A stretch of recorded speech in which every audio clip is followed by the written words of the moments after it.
He came begging for milk for his child. She fed the baby herself, became the mother the child needed. The hot sun beat down on the endless desert, stretching far and wide. Dust filled the air, and the ground was cracked and dry. A lone rider moved slowly through the barren landscape, his horse stumbling under the weight of its rider in the dry heat. The cowboy's clothes were torn and stained, his face covered in dust and exhaustion. His eyes were tired, and the sorrow in them was evident. He had been on the road for days, and his journey seemed endless. Cradled in his arms was a small bundle, wrapped in a tattered blanket. The faint cries of a child echoed in the silence, barely loud enough to be heard over the sound of the wind. The baby was weak, its tiny body trembling from hunger and thirst. The cowboy had been trying to keep the child alive, but he was running out of hope. His name was Jace, and he had once been part of a thriving ranching family in the heart of the frontier, but that was before everything changed. Before the bandits had come and torn his life apart. Now, all he had left was his child, and the journey to find help had become a desperate mission. The child's mother had died in the chaos, and Jace had been left alone to care for the infant.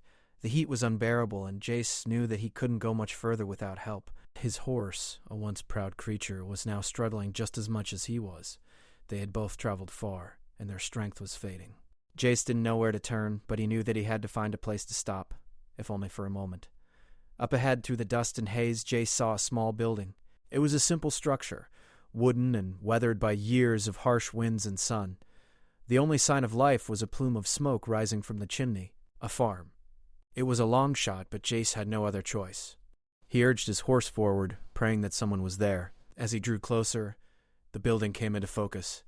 It was a homestead, surrounded by a few acres of land, some of which was barren, but there were also patches of green where crops were growing. A small hand-built fence ran around the property, and in the distance Jace could see the outline of a barn. It was quiet, save for the sounds of birds and the occasional rustle of the wind. Jace pulled his horse to a stop in front of the homestead.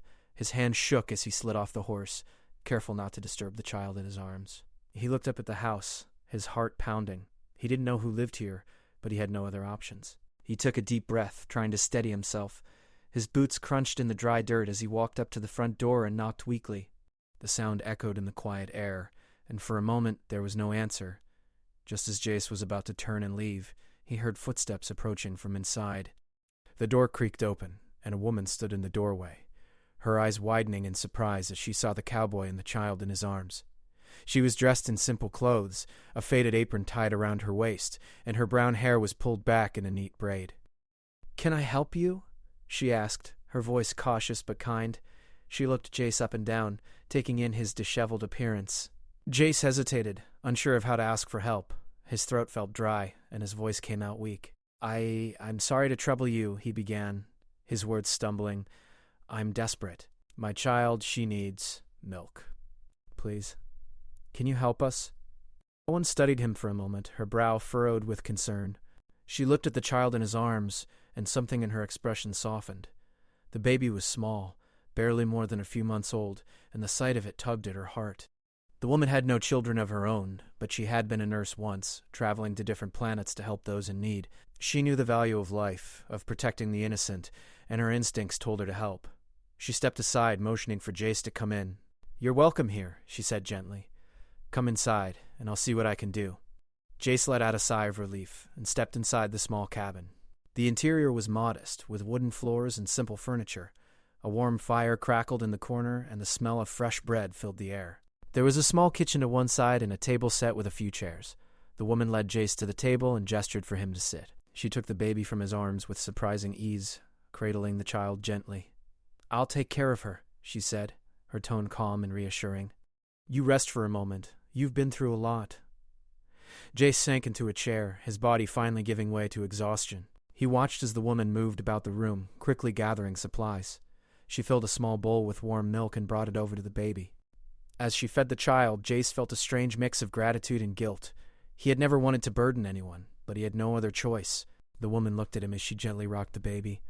"Where are you from?" she asked, her voice soft. "What happened?" Jace didn't answer right away. His gaze drifted to the fire, and he took a deep breath. He had never been one to share his past with anyone, but something about the woman's presence made him feel safe enough to open up. "I was part of a ranching family," he began, his voice low. "We were doing well, had a good life. But then the bandits came. They attacked, burned everything down. My wife was killed in the raid. I've been searching for my son ever since." The woman's face softened with sympathy, and she moved closer to him. "I'm so sorry," she said quietly. "It must have been difficult." Jace nodded, his eyes distant. "I've traveled for weeks now, trying to find him. But I don't know if I'm going to make it. I don't know what to do." The woman placed a hand on his shoulder, offering a silent comfort. "You're not alone anymore," she said. "You and your child have a place here." Jace looked up at her, his heart heavy with gratitude. He didn't know what the future held, but for the first time in a long while he felt a glimmer of hope. The sun began to dip below the horizon, painting the sky in shades of orange and purple. Inside the small cabin, the fire crackled and popped, casting a warm glow over the room. The woman, whose name was Mary, moved about the kitchen preparing a meal for the weary traveler and his child. The baby had fallen into a peaceful sleep in her arms, its small chest rising and falling with each gentle breath. Jace sat by the fire, his body still stiff from days of riding through the harsh desert. He stared into the flames, lost in thought. His hands were clasped together tightly in his lap, his knuckles white from the tension. Every so often his gaze would flicker toward the woman, and he would force a weak smile. She had been kind to him, offering help without hesitation, yet the weight of his past lingered, a shadow he couldn't shake. Mary noticed the quiet discomfort in Jace's posture as she set the meal on the table. She had been watching him for a while, trying to find a way to make him feel more at ease. But he seemed like a man who was used to silence, used to keeping his burdens to himself. It wasn't unusual, she thought. Many men who came from the frontier were like that. Quiet, hardened by life, but there was something in Jace's eyes that made her want to help him more, to ease the pain she saw deep within him. "Would you like to eat?" Mary asked softly, her voice breaking the stillness. "It's not much, but it should fill you up." Jace looked up at her, his face softening. "I'm not very hungry," he said, his voice hoarse. "But thank you." Mary didn't push him. Instead, she sat down across from him, quietly beginning to eat her own portion. The crackling of the fire filled the silence, but Jace's eyes never left the flames. His mind was miles away, drifting through memories of a life he once had, a life that had been ripped apart by violence and loss. After a long pause, Mary finally spoke again. "You don't have to tell me if you don't want to," she said gently. "But if you feel like sharing, I'm happy to listen. I know it's hard, but sometimes it helps." Jace's gaze flickered to her, a flicker of uncertainty crossing his face. He wasn't used to talking about his past, let alone to a stranger. But there was something about Mary's kindness that made him feel like he could trust her. Maybe it was the way she cared for the baby, the way she had taken him in without question. Or maybe it was just the quiet strength she carried, a strength that reminded him of the woman he had lost. He took a deep breath, his chest tight as he spoke. "I was part of a ranching family," he began, his voice quiet, as if the words were heavy on his tongue. "We had a good life. My wife, Lily, and I. We had a small farm, just enough to get by. We were happy." His fingers tightened around his cup, the warmth of the tea inside offering little comfort. But everything changed one night. The bandits came. They took everything, burned the house to the ground. My wife, she tried to fight them off, but they were too many. Jace's voice wavered for a moment, and he quickly wiped at his eyes, not wanting to show weakness. Mary didn't say anything, but she could see the pain in his eyes. She knew that kind of loss, having someone you loved ripped away without warning. She had been a medic for many years, helping people on distant planets, but she had never been prepared for the grief that came when you lost someone close to you. Jace's voice came back stronger as he continued. "I tried to save her, but I couldn't. She was gone. And after that, I couldn't stay. Not with the memories. I took what I could, found the baby, and left. I've been searching ever since. For my son. The bandits took him too, but I know he's still alive. I can feel it." Mary set her cup down quietly, her eyes softening as she listened to Jace's story. The pain he carried was clear. He was a man who had lost everything. His family, his home, his hope. It was a kind of loss that only those who had experienced it could understand. "How long have you been searching?" Mary asked quietly, her voice filled with sympathy. Jace's shoulders sagged as he exhaled. "It feels like forever," he muttered. "Months, years, maybe. I've crossed deserts, climbed mountains, done everything I can to find him. But I don't know where else to go. I don't know what to do anymore." Mary could see the desperation in his eyes, the way his body seemed to carry the weight of his grief.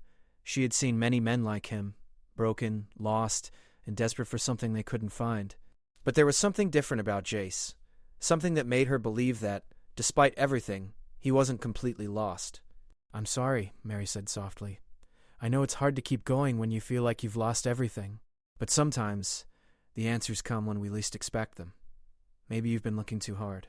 Maybe you need to stop and let things come to you." Jace looked at her, his face hard and unreadable. "What do you mean?" he asked, his voice tight.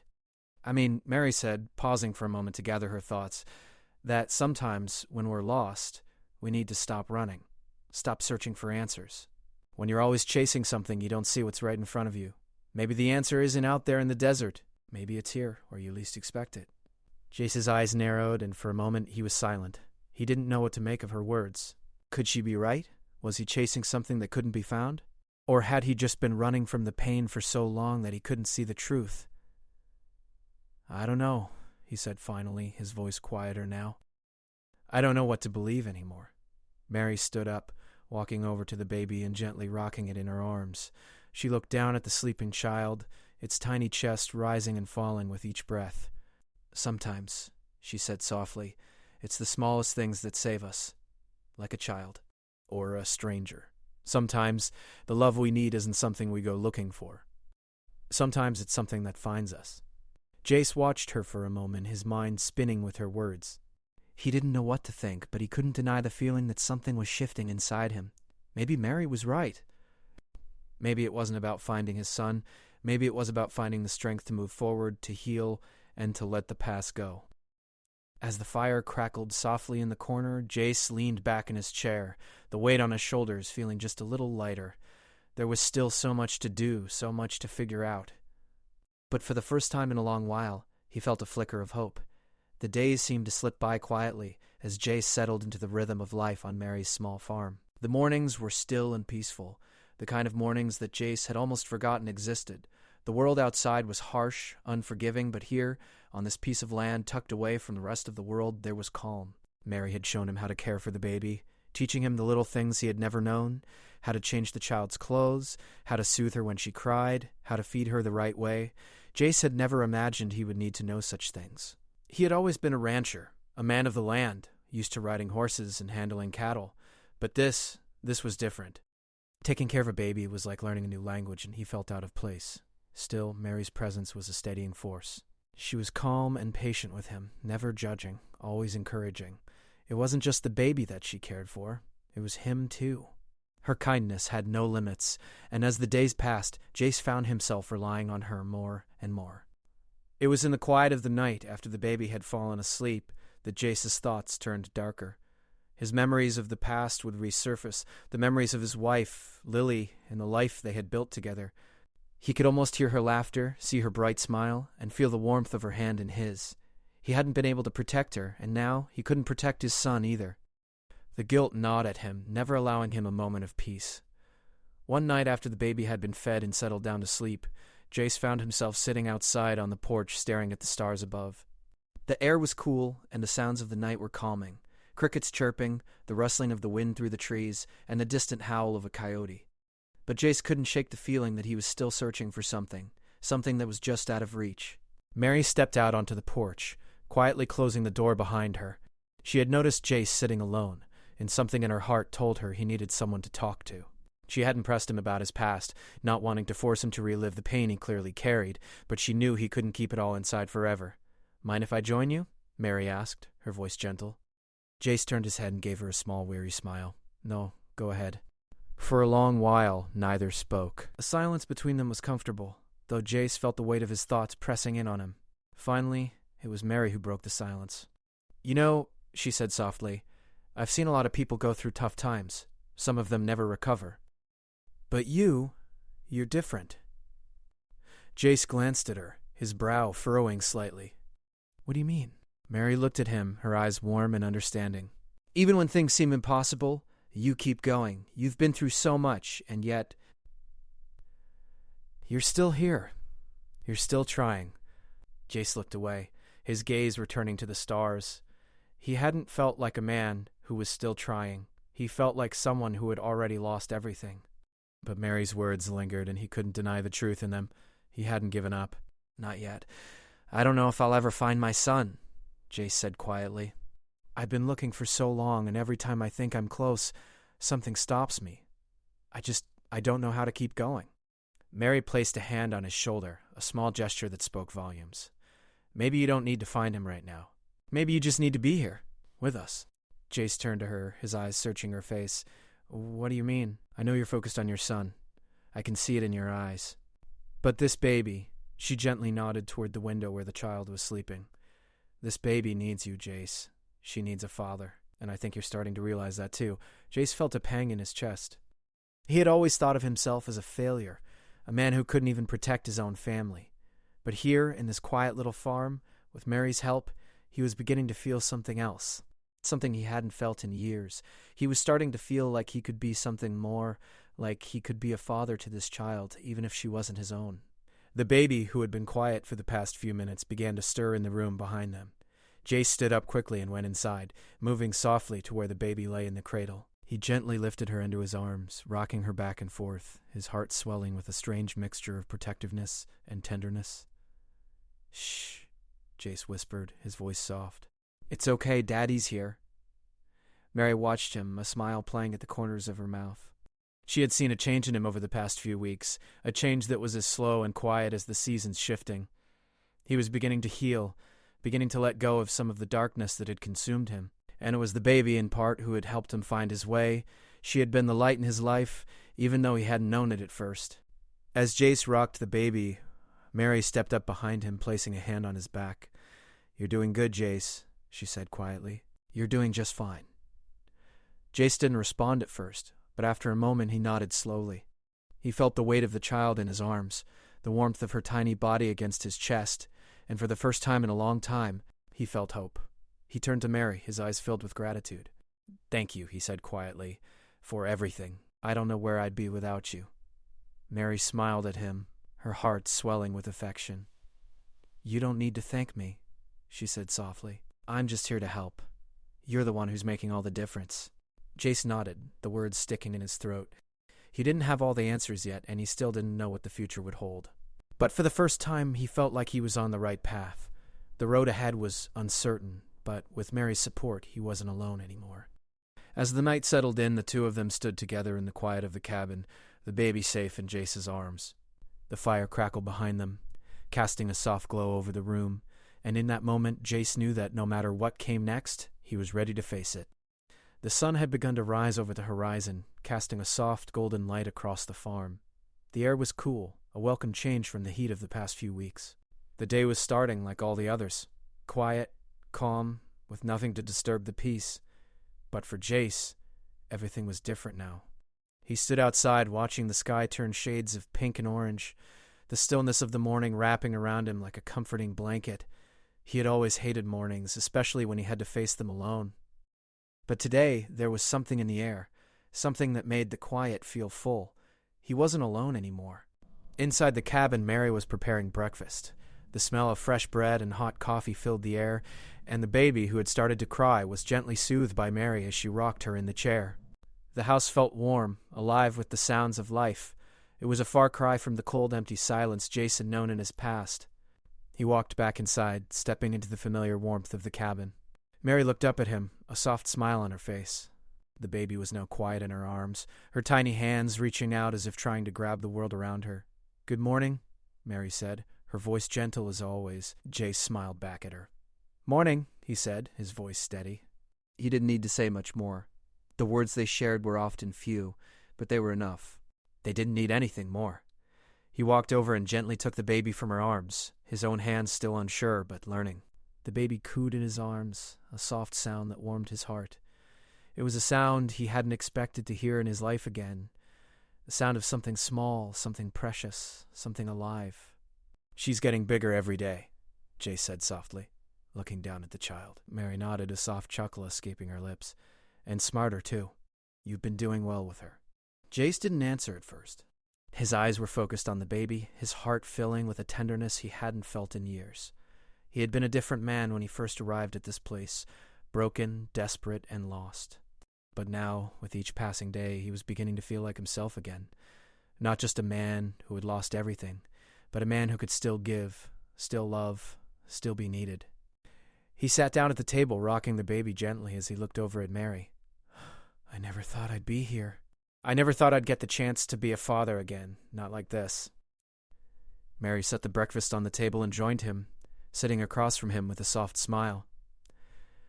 Sometimes life works in strange ways, she said quietly. You don't always get the family you expect, but you get the family you need. Jace met her gaze, his heart swelling with gratitude. He had thought his world was over after the loss of his wife and son. He had thought there was no way back from the pain, no way to find meaning again. But here, with this woman and this child, he had found something he never expected to find. He had found hope. Mary, Jace began, but his words faltered. He didn't know how to say what he was feeling. He didn't know how to put into words the gratitude he felt for her, how much she had done for him, how much she had helped him heal. But the words didn't come easily. Instead, he just looked at her, his eyes filled with something deeper than words could express. Mary simply reached out and placed a hand on his. I know, Jace, she said softly. I know. It wasn't the kind of silence that felt heavy with unspoken things, but the kind that came from understanding. They didn't need to explain everything to each other. They had both seen enough of life to know that sometimes just being there for someone was enough. As the days passed, Jace settled into his new life. He continued to care for the baby, learning everything he could. His days were filled with work, tending to the land, caring for the animals, helping Mary around the house. It was a simple life, but it was a life that gave him purpose. And for the first time in a long time, he didn't feel lost. He still thought about his son, still wondered if he would ever find him. But those thoughts no longer consumed him. He had learned to live in the present, to focus on what was right in front of him. The baby, Mary, the land. It was all part of his new life now. One afternoon, while Jace was outside mending a fence, he saw a figure approaching on horseback. His heart skipped a beat as he recognized the rider. It was a man he had known from his past, a man who had once worked with him on the ranch. The man rode up, his face shadowed by his wide-brimmed hat. Jace, he called out, pulling his horse to a stop. Jace stood up, wiping the sweat from his brow. He didn't know what to expect.